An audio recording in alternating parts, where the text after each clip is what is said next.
گل کی بو، تھے پرندے سو بسو لے کے ہر ایک گل کی بو، کر رہے تھے گفتگو بلغ العلا بکمالہ، تھے پرندے سو بسو لے کے ہر ایک گل کی بو، کر رہے تھے گفتگو بلغ العلا بکمالہ، تھی منور سب فضا جہاں تک اٹھتی تھی نگاہ، آ رہی تھی شو صدا کشفت دجا بجمالہ، اور بلبل بھی اپنے ذوق میں ڈالے ہوئے گل طوق میں کہتی تھی اتنے شوق میں حسنت جمیع خصالہ، اور پرندوں کے سن کے چہچہے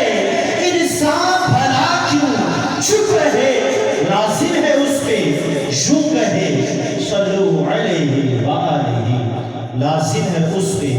یوں کہے صلو علیہ وآلہ، صلو